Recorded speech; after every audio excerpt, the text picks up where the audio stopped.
he was born in a place of which we have bad memories, Kishinev in Russia.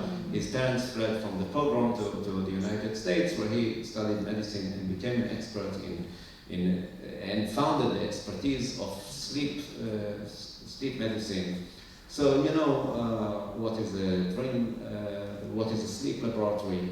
Nowadays, every hospital, every university have this kind of lab in which there are beds and pillows and all kinds of instruments and all kinds of fiery suckers who come to be harassed during their sleep for money in order for us to learn. And it was Nathaniel Kleitman who made some interesting discoveries about the dream. I will mention only one in the time that we have.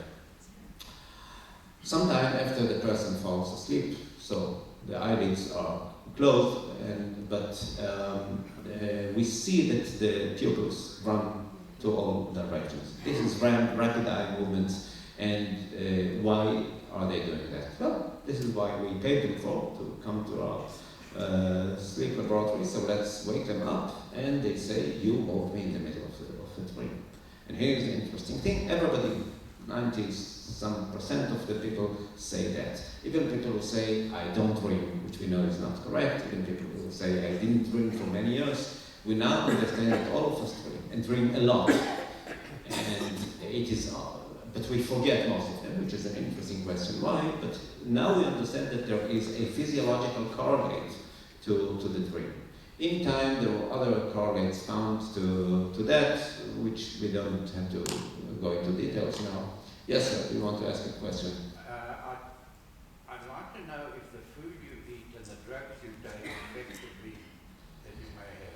The food and the drug, I don't think that the dream itself, there are some drugs, mefloquine, for example. I'm not a physician, but it is known that there are some drugs who can cause you nightmares, but these are usually drugs either against malaria when you go abroad. I can think that some medication against epilepsy can turn your dream into a more disturbing one. But other than that, I don't think. What they can help is your level of sleep, whether it is deep or not.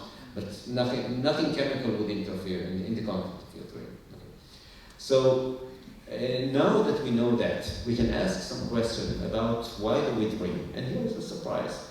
It turns out that during the dream, all the physiological measurements tell us that the body, especially the brain, is working harder. Our blood pressure while dreaming is higher than our blood pressure during sleep, although it is lower than on being awake. And immediately we want to ask a question. First of all, we want to understand, once we have a physiological correlate, say the EEG or the eye movements and so on, we can ask questions that psychology earlier was not capable of answering. How long does a dream take?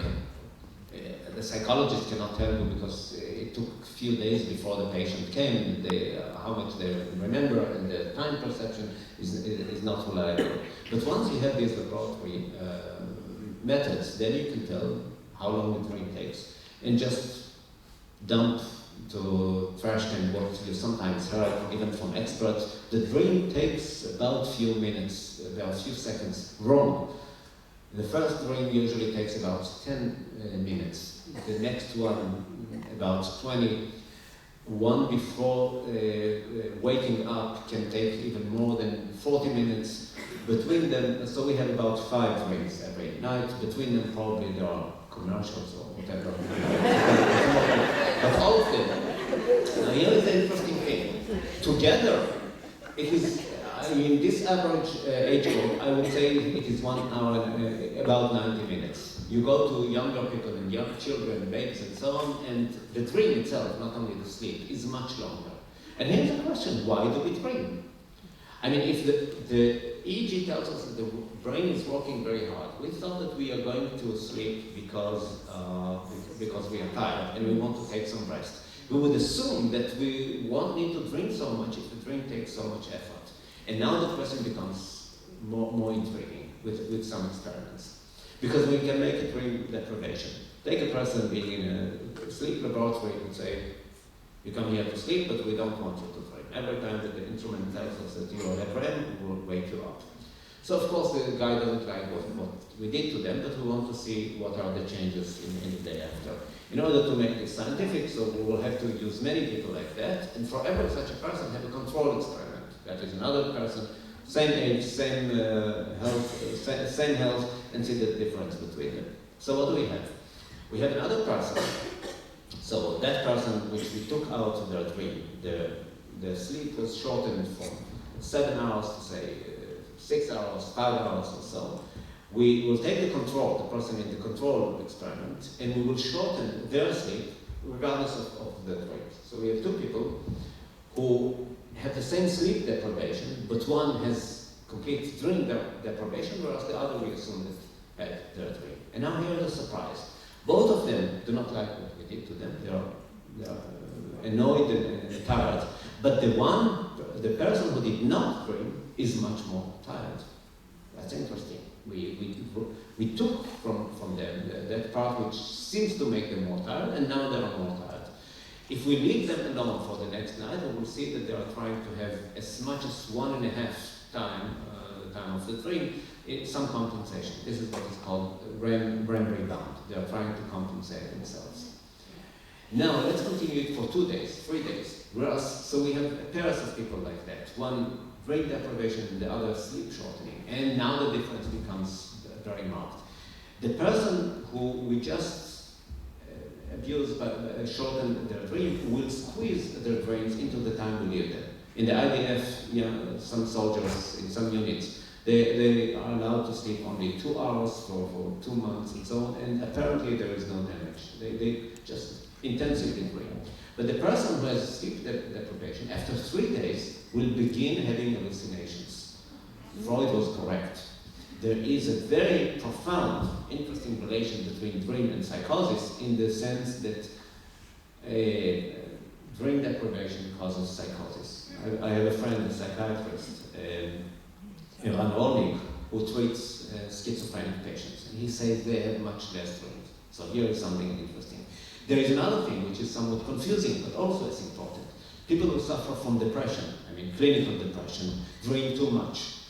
So we understand that a correct balance, so if we give them the dream deprivation, there is some increase in their arousal which mitigates their depression. So we understand that there is a profound relation between dreaming and mental health. And the dream is luckily a kind of outlet for all kinds of repressed content that keeps our mental life better. After 4 days, the person becomes completely paranoid. Now, these are people, volunteers, so after, say, one week they'll come, ask for the check and go home to sleep. Unfortunately, the law does not forbid us to do this to the end to animals. There was a French guy in the beginning of the 20th century who did these experiments to the end with dogs, and they died after 10 days. The dream deprivation turned into sleep deprivation, and the dogs died. He repeated the experiment with puppies, and they died after 4 days. I used to give pro bono talks in the jail next to Ra'nana, in Agafnes, in Asiao. And once I gave a talk about dreams, and when I came to this experiment, I said, I think that somebody who does such things should be put in. I said, I think it should be put in a closed room and be shot in the head. And 6 months after that, I was not invited to Asiao. I think that the officer correctly said, I have enough Michigan people here. Why this guy? But I'm glad I did not offend them. But now I understand something very interesting.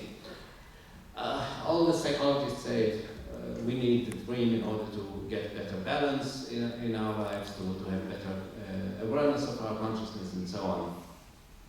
What medicine tells us, they who do not dream will die. So this is something really important. And here is a tip that I want to give you, and then I hope that there will be some time for questions when we summarize.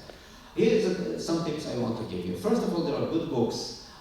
Usually, I have the books, I have a nice bibliography in Hebrew, but I can think about good books that you can think of being in English If you want one very good book, so that's in Hebrew that I have, is by Jean Ashkenazi, Hashena, Hashlish Ha'afor Shel HaChaim. He's a neurologist and Israeli expert on sleep and health. Better read that. So let me summarize for you some of the wisdom that they say. First of all, people who say I don't sleep. I'm not a physician. I have a lot of respect to physicians. You can be the greatest professor knowing everything about the brain or the health and so on, but the guy who writes the prescription is the guy who has the responsibility. They have the license. I will not interfere in what they say. Having said that, I must say that I find it a little worrisome, the easiness in which family practitioners prescribe sleeping pills to people. So here is a delicate issue. If you say, look, I am above 70 and for many years I'm taking these pills, I don't think I can advise to that person that assume the responsibility of stop because they are going to have all kinds of withdrawal symptoms and so on. I would strongly advise people who did not become completely addicted, seriously addicted to sleeping pills. And here I'm following what Professor Ashkenazi is saying. Here's the wisdom.